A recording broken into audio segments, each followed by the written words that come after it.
దేవుని ఘనమైన నామమునకు మహిమ కలుగునుగాక.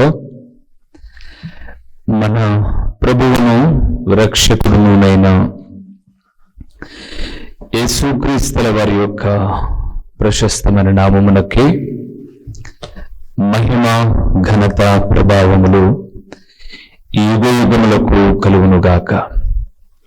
సర్వకృపానిధి దేవుడు ఆయన యొక్క గొప్ప కనికరమును బట్టి మరొక శ్రేష్టమైన శుభదినములో దేవుని విలువైన మాటలు మనము ధ్యానము చేయుటకు ప్రభువు మనకిచ్చిన ఈ గొప్ప సదవకాశం కొరకై దేవాది దేవునికి మనము ఎంతగానో స్తుతులు చెల్లించబద్దులమై ఉన్నాము. అదే సమయంలో ప్రతిదినము ఒక సందేశము ద్వారా ఆత్మీయముగా బలపరచబడుతూ లోకంలో జరుగుతున్న అనేకమైన పరిస్థితులలో ఎప్పటికప్పుడు దేవుని రాకడకు సిద్ధపడుతూ ఉన్న దేవుని ప్రేమికులైన మీ అందరికీ కూడా ప్రభు అయిన యేసుక్రీస్తు పేరిట వందనములు తెలియచేయచ్చు ఉన్నాను. ప్రభునందు ప్రియమైన వారులారా, మీరందరూ క్షేమంగా ఉన్నారు అని చూస్తుండగానే 5 మాసములు ఎలా గతించిపోతున్నాయో అర్థం కాని పరిస్థితిలో మనం ఉన్నట్టున్నాం. అందుకే నాకు ఎప్పుడు దేవుని వాక్యం ఒకటి గుర్తండి. ప్రవక్తలలో చిన్న ప్రవక్త అయినటువంటి జెఫన్యా అనబడే భక్తుడు అంటాడు, పొట్టు గాలికి ఎగిరిపోవున్నట్లుగా సమయము గతించిపోవచ్చున్నది అన్నాడు. దేవుని బిడ్డలారా, సమయమట పొట్టు గాలి ముందు నిలబడదు. అప్పుడప్పుడు గాలి వచ్చినప్పుడు ఆ పేపర్లన్నీ ఎగిరిపోతుంటాయి. ఇంటి మీద ఉన్నటువంటి చెత్తా చెదారం అంతా పైకి లేచి వెళ్ళిపోతుంటుంది.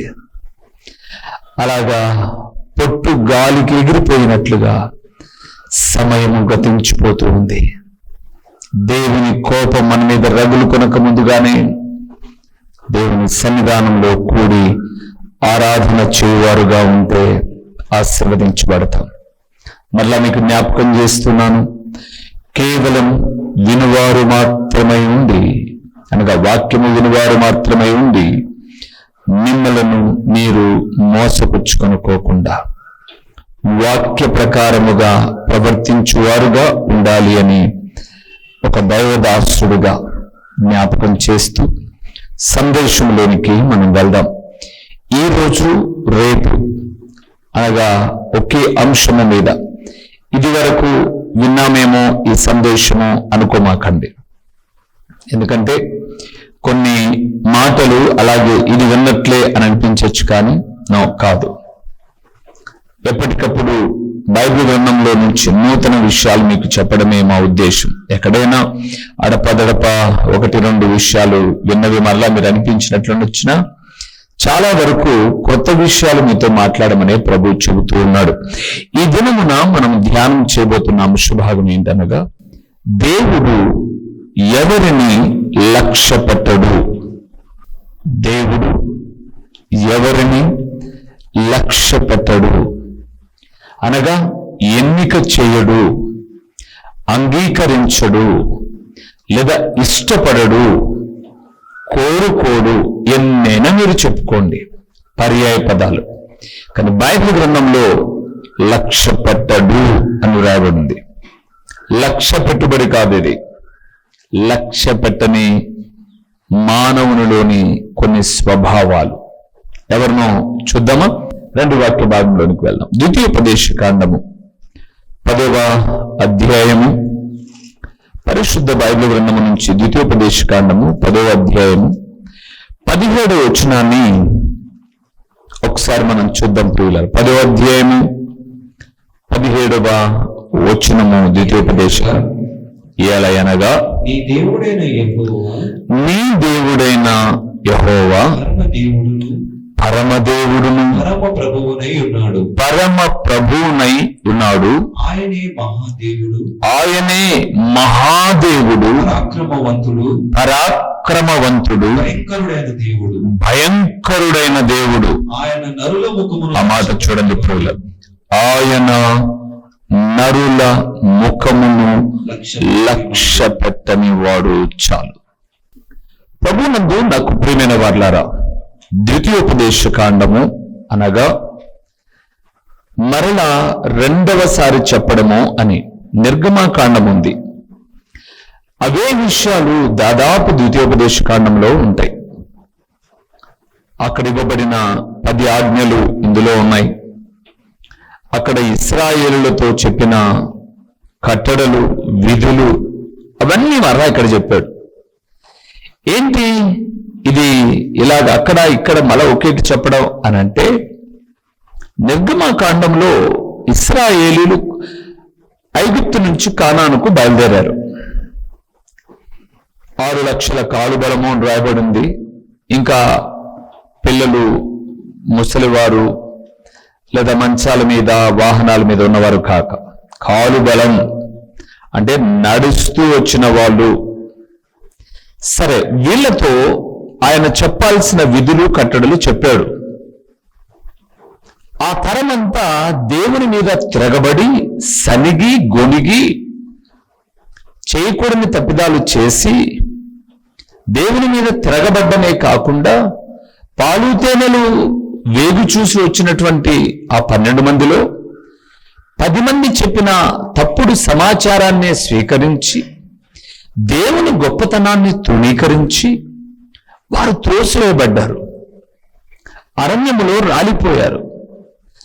వారి తర్వాత తరములేసింది, అనగా పిల్లలుగా ఉన్నవారు, 20 సంవత్సరాల లోపు ఉన్నవారు, వీరందరూ తరమయ్యారు. అంటే పెద్ద తరం అయిపోయింది, రెండవ తరం. వీరికి అప్పుడు ఏ ఏ విషయాలు చెప్పాడో ఆ విషయాలు మరలా ఒకసారి గుర్తు చేయడమే ద్వితీయోపదేశ కాండం యొక్క ముఖ్య ఉద్దేశం. అలాగే ఆయన చెబుతూ ఉన్నప్పుడు చాలా చక్కటి విషయాలు, ఈ 10వ అధ్యాయంలో చాలా చక్కటి విషయాలు చెప్తూ వచ్చాడు. ఇక్కడ చెబుతూ ఉన్నప్పటికీ అహరోను చనిపోయాడు. అహరోను కుమారుడైన ఎలియాజర్ అతనికి ప్రతిగా యాజకుడయ్యాడు. యెహోవా నిబంధన మందసాన్ని ఎవరు మోయాలో చెప్పారు. ఇవన్నీ చెప్పుకుంటూ 16, 17 వచ్చేసరికి ఆయన హృదయ సున్నతిని గురించి వారితో మాట్లాడుతూ వచ్చిన కొన్ని విషయాలు చెప్పిన తర్వాత 17వ వచనంలో చాలా చక్కటి మాటలు. ఏమన్నాడు అనంటే, నీ దేవుడైన యెహోవా పరమదేవుడును పరమ ప్రభువునై ఉన్నాడు. అంత మంచి మాటలు. ఆయనే మహాదేవుడు, పరాక్రమవంతుడు, భయంకరుడైన దేవుడు. పరమదేవుడు, పరమ ప్రభువు, మహాదేవుడు, మహాగణుడు లేదా పరాక్రమవంతుడు, అలాంటి దేవుడట నరుల ముఖమును లక్ష్య పెట్టడు అని రాబడింది. ప్రభునందు నాకు ప్రియమైన వారలారా, దేవుడు నరుల రూపమును చూసేవాడు కాదు, నరుల ముఖమును లక్ష్య పెట్టే దేవుడు కాదు. ఈరోజు లోకంలో మనం చూస్తూ ఉన్నాం, చాలా విషయాల్లో పై రూపాన్ని చూసి మనం మోసపోతూ ఉన్నాం. బైబిల్ గ్రంథంలో, సమూయేలు మొదటి గ్రంథంలో ఇశ్రాయేలులకు రాజుగా అభిషేకించమని యెషయి కుమారులలో ఒకరిని అభిషేకించుకో అని చెప్పి సమూయేలును పంపాడు. సమూయేలు అక్కడికి వచ్చిన తర్వాత పెద్దవాడిని యెషయికి 8 కుమారులను రాబడింది కదండి. పెద్దవాడు రాగానే వాడు యుద్ధంలో ఉండేవాడు. వాని రూపం, వాని ఎత్తు, వాని బలము చూసి సమూయేలు అనుకున్నాడు, ఇతడే దేవుడు కోరుకున్నవాడు అని అనుకున్నాడు. కానీ దేవుడు అన్నాడు, ఇతడు కాదు, ఇతని ప్రక్కకు పంపించేయి. ఇలాంటి మొదటిలోని నుంచి అందరినీ ఇతడే ఇతడే అని సమూయేలు అనుకుంటున్నాడు, ఇతడు కాదు. అక్కడ దేవుడు అంటాడు, నువ్వు పై రూపాన్ని చూస్తున్నావు, నేను హృదయ అంతరంగమును చూసే దేవుడను. దేవునందు ప్రియులారా, ఈరోజు లోకంలో ఎన్ని విషయాలు చూస్తున్నాం ఇలాంటివి. ఈ అమ్మాయి చాలా మంచిది అనుకున్నాం, బాగా పాట పాడేది, చక్కగా ప్రార్థన చేసేది, పైకి బాగానే కనిపించారు. కానీ చేయకూడని తప్పులు లోపల చేసినప్పుడు, సమాజం ఎదుట దొరికినప్పుడు, అరే ఇలాంటి వాళ్ళ వీళ్ళు, అనవసరంగా వీళ్ళని నమ్మామే, మోసపోయామే, అవునా ఈయన చాలా మంచివాడు, ఈయన ఉద్యోగంలో మంచి పేరుంది అని అనుకున్నాం, ఈయన లంచగొండ, అరే మోసపోయామే. ఈయన ఒక స్వామీజీగా, ఒక పూజారిగా, ఒక పాస్టర్గా, ఒక మంచి వ్యక్తి అని అనుకున్నాం, ఇతను పలానా తప్పిదములో పట్టబడ్డాడు. ఇతని స్వభావం ఇదా? ఏమంటే మీకు గుర్తొస్తున్నాయి కదండి. పై రూపాన్ని చూసి మనం అంత మంచి వాళ్ళు అనుకున్నాం. అందుకే దేవుడు అక్కడ మాట్లాడుతున్నప్పుడు అన్నాడు, పరాక్రమవంతుడు భయంకరుడైన దేవుడు నరుల ముఖమును లక్ష్య పెట్టాడు. ముఖం బాగుందండి, రూపం బాగుందండి, హృదయం బాగలేదు, హృదయము బాగులేదు. దేవుని ప్రియమైన వారలారా, దేవుడు ముఖములను లేదా ముఖమును లక్ష్య పెట్టాడు. ఎన్నిసార్లు మనము పై రూపాలను చూసి మోసపోయి ఉంటాం, ఎన్నిసార్లు పై రూపాలను చూసి మనం మోసపోయి ఉంటాం. అందగాడు అనుకున్నాం, అందగత్తె అనుకున్నాం, కానీ అంతరంగం గర్వముతో, అహంకారముతో, అవిధేయతతో, అసూయతో, ద్వేషముతో నిండిన వారిని మనం చూడలేదా? దేవుని బిడ్డలారా, ఒక దైవదాసుడిగా జ్ఞాపకం చేస్తున్నాను. నువ్వు పై రూపాన్ని చూసి మోసపోతావేమో, దేవుడు హృదయమును లక్ష్య పెట్టేవాడు. రూపాన్ని లక్ష్య పెట్టాడు నా దేవుడు, రూపాన్ని లక్ష్య పెట్టాడు. ఇంతకీ వాక్యం ఉంటున్న దేవుని కుమారుడా, ఇప్పటిదాకా పై రూపాలు చూసి మోసపోయావేమో, అంతరంగంలో ఉన్న చెడు స్వభావాన్ని గుర్తించలేకపోయావేమో. ఒకసారి ఆలోచించండి. మా సేవా జీవితంలో ఎందరినో మేము ఇలాగ చూసి మోసపోయామండి. మంచి విశ్వాసుడు అనుకున్నాం, మంచి విశ్వాసురాలు అనుకున్నాం. ఇతరులను గద్దించినప్పుడు ఈ విశ్వాసులు ఏం చెప్పేవాళ్ళు తెలుసా? దేవుడేం మాట్లాడాడు మనతో, మీరు కోపడతారేంటి, దేవుడే స్వయముగా మాట్లాడాడు కాబట్టి సరి చేసుకోవాలన్నారు. అదే వారిలో లోపం ఉన్నప్పుడు, దేవుడు మాట్లాడినప్పుడు, ఆ తప్పు వారిదే అని తెలుసుకున్నప్పుడు వారి నిజస్వరూపం బయటికి వచ్చి మమ్మల్ని అన్నారు, మాతోనే అన్నారు, గద్దించారు, మమ్మల్ని మందలించారు, మమ్మల్ని ఉండం మేము ఈ సంఘంలో, రామేమి ప్రార్థనకు. మేము అనుకున్నాం వీళ్ళంత మంచోళ్ళండి, సంఘంలో నుంచి తోసినా పోరనుకున్నాం, కానీ తొయ్యలేదు, కానీ బాధించలేదు, కానీ బాగుపడమని చెబితే వారి స్వభావాలు బయటకు వచ్చాయి. అందుకే ఒక దైవదాసుడిగా జ్ఞాపకం చేస్తున్నాను ప్రియులారా, దేవుడు నరుల ముఖములను లక్ష్య పెట్టాడు. రెండవది ఏంటో చూద్దాం ఒకసారి. 35వ అధ్యాయం యోగు గ్రంథం 13వ వచనాన్ని ఒకసారి నేను చదువుతాను, మీరు ఆలోచించండి. 35:13 నిశ్చయముగా దేవుడు నిరర్థకమైన మాటలు చెవిని పెట్టడు, సర్వశక్తుడు వాటిని లక్ష్య పెట్టడు. చాలు. ప్రభునందు ప్రియమైన వారలారా, దేవుడు నరుల ముఖములను లక్ష్య పెట్టడు.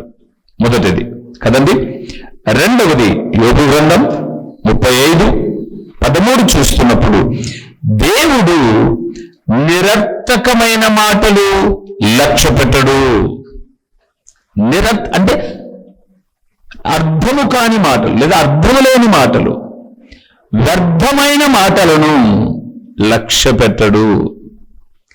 ఈరోజు మాట వింటున్న దేవుని కుమారుడా, ఆ మాట మీరు చూస్తున్నప్పుడు యోబు గ్రంథం 35:13 ఆయన మాట్లాడుతున్నప్పుడు 12వ వచనంలో ఒకవేళ మీరు చూస్తే, దుష్టులైన మనుషులు గర్వమును బట్టి మొరపెట్టుదురు గాని నేను ప్రత్యుత్తరం ఇచ్చలేదు అన్నాడు. నిరర్థకమైన మాటలు.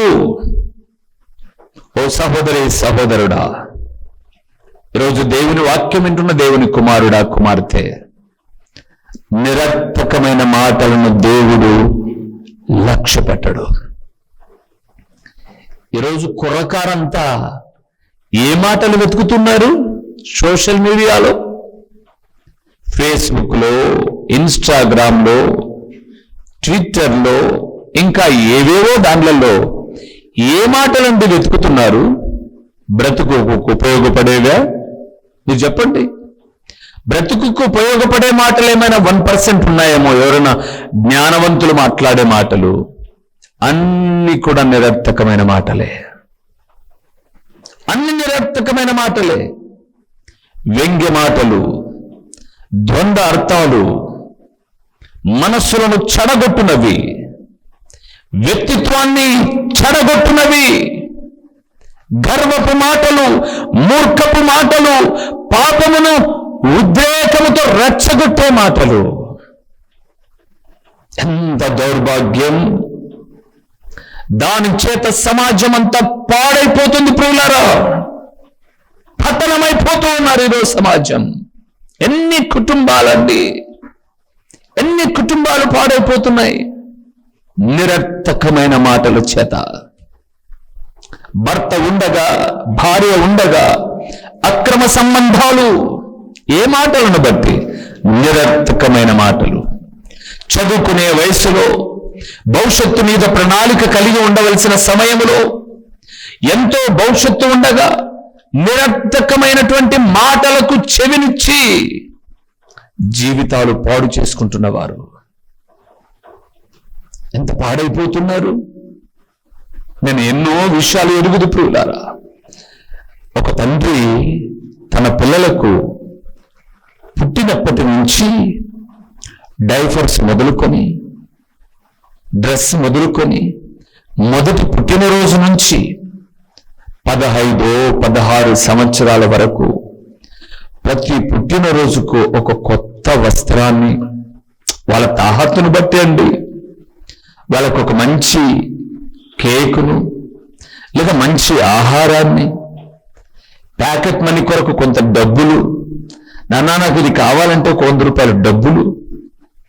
15, 16, 17, 18 సంవత్సరాల వయసు వచ్చేంత వరకు తను తినాల్సిన ప్రతి రూపాయిని బిడ్డలకు ఇచ్చి అపురూపంగా చూసుకుంటే, ఏమండి మీకు తెలీదా ఎన్ని చాక్లెట్లు పంచిచ్చింటారండి? మా దగ్గరికి పిల్లలు చాలా మంది ప్రతి పుట్టినరోజుకు ఒక బాక్స్ నిండుతా. మా కాలంలో అయితే ఆశా చాక్లెట్ కూడా పంచుకోలేకపోయాం. అప్పుడు ఆశా చాక్లెట్ అని, మహాలక్ష్మి చాక్లెట్ అని పావల, అంటే 25 పైసలు, దాన్ని పంచుకోలేకపోయాం మేము.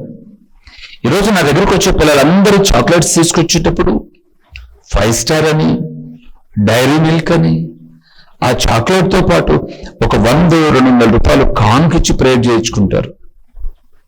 నేను అంటాను, ఇప్పుడు అలాంటిది మీ అమ్మ, నాన్న, అక్క, చెల్లి, పాస్టర్ గారు మా ఇంటికి వస్తే నాకు, నా భార్యకు, మరలా నా పిల్లలకు, మరలా వెళ్తూ ఆంటీ ఇంకొంచెం ఉంచండి అని ఒక 4-5 చాక్లెట్లు ఎక్కువ ఇస్తారు. అంటే మా ఇంట్లో ఒక 4 మంది ఉంటే 5 చాక్లెట్లు, ఇంకొన్ని అన్నకివ్వండి, అక్కకివ్వండి అని మరికొన్ని.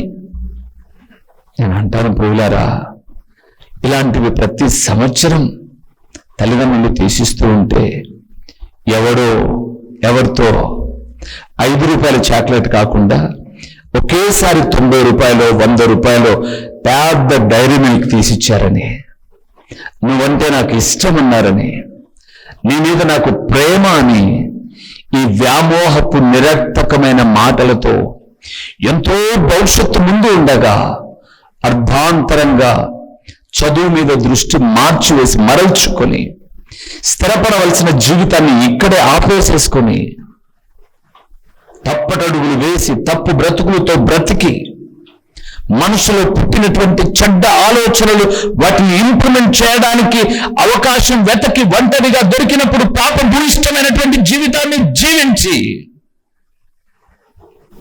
నిరర్థకమైన మాటలతో జీవితము నాశనము చేసుకుంటున్న వారు ఈరోజు ఎంతమంది అండి? ఎంతమంది? తల్లిదండ్రుల మాటలు అర్థం కావట్లా. తల్లిదండ్రులు గద్దింపు అర్థం కావడంలా. వారి ప్రయాస మీ బ్రతుకులు బాగుండాలని చెబుతున్నటువంటి మాటలు అర్థం కావడంలా. నిరర్ధకమైన మాటలు. దేవుడు అంటున్నాడు, లక్ష్య పెట్టను నేను. నిరర్థకమైన మాటలు నేను లక్ష్య పెట్టను. పై రూపంలో లక్ష్య పెట్టను. నేను నిరర్థకమైన మాటలలో లక్ష్య పెట్టను. దేవుని ప్రియమైన వాళ్ళారా, ఈరోజు ఫోన్లో వస్తున్నా చూస్తున్నా ప్రతి నిరర్థకమైనవండి.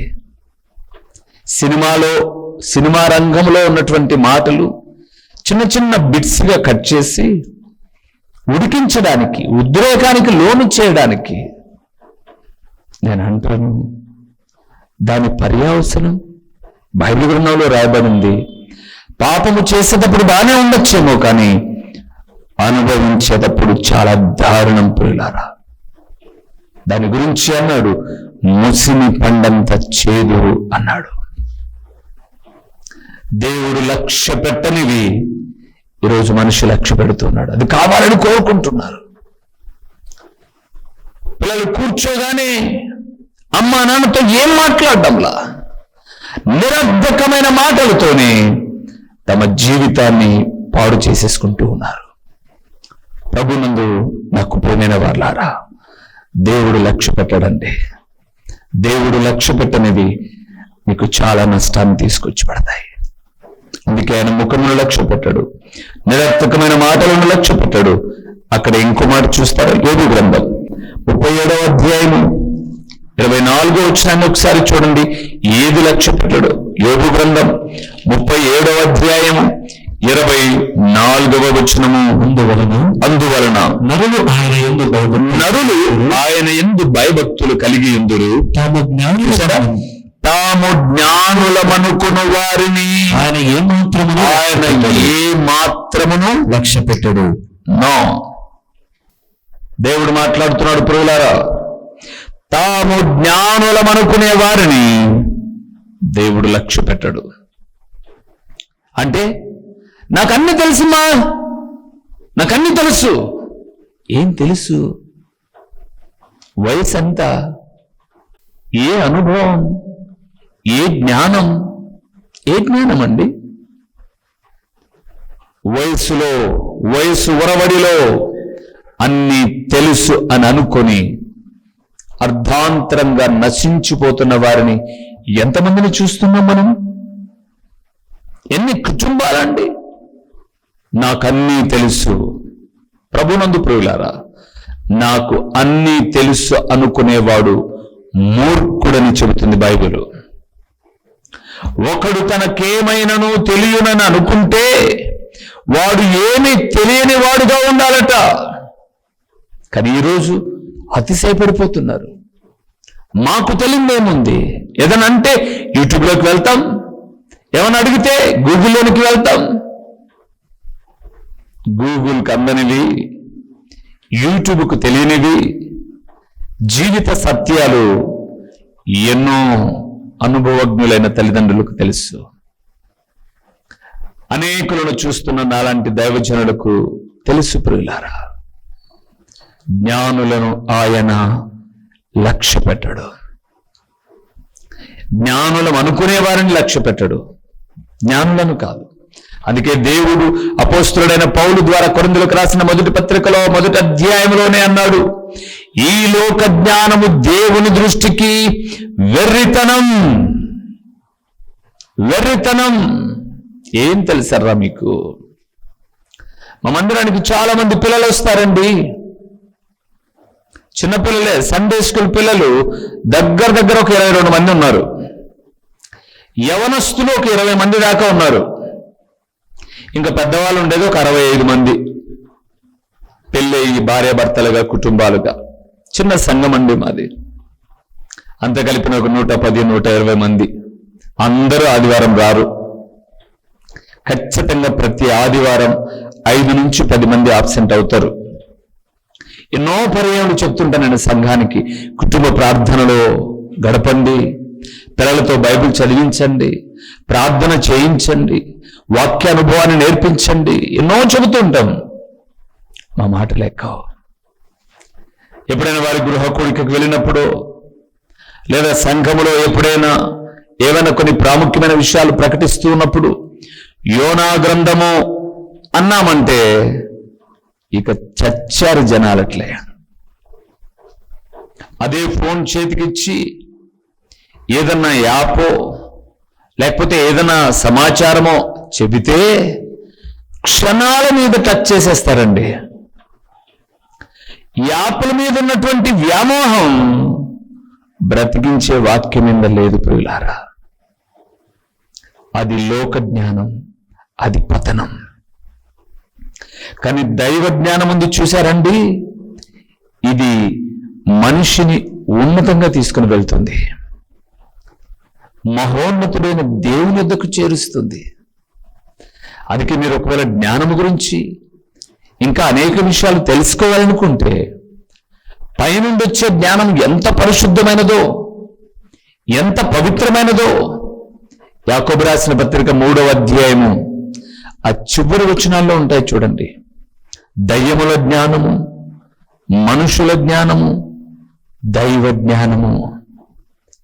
దేవునందు నాకు ప్రియమైన వారులారా, ఈ లోకములో తాము జ్ఞానులమనుకునే వారిని దేవుడు లక్ష్య పెట్టడండి. ఈ లోకములో మేము జ్ఞానులమని విర్రవీగేవారు ఆయనకు అక్కర్లేదు. తమ రూపాన్ని చూసుకుని పొంగిపోయే వాళ్ళు ఆయనకు అక్కర్లేదు.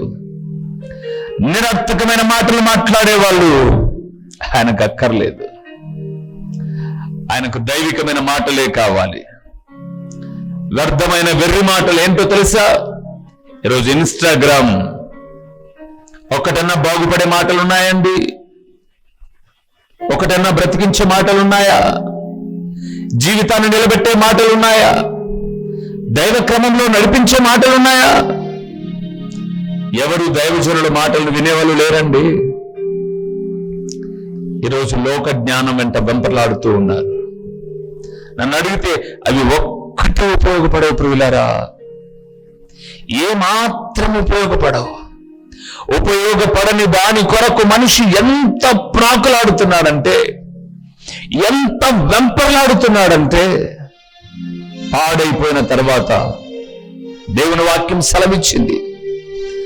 దైవ జ్ఞాని అయినటువంటి సొలొమోను అన్నాడు, అనేక విషయాలు చెప్పిన తర్వాతట వినకుండా పాడైపోయిన తర్వాత మాట్లాడతారట, అయ్యో నా బోధకుల యొక్క ఉపదేశము నేను ఎట్లా మరిచిపోయాను, నా సేవకుల మాటలు నేను ఎట్లా నిర్లక్ష్యం చేశాను. మాతో చాలా మంది ఇదే మాట అన్నారండి.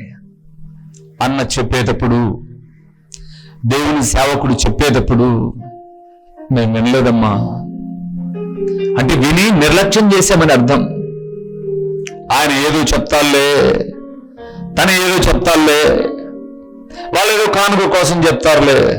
ఒకవేళ అలాగే చెప్పేవాళ్ళు ఉన్నారేమో, నేను చెప్పను ప్రియులారా. తలలు వంచండి, కళ్ళు మూసి ప్రార్థన చేద్దాం. మహోన్నతుడైన దేవా, నీ నామ మహిమార్థమై బ్రతకడానికి కృపనివ్వండి.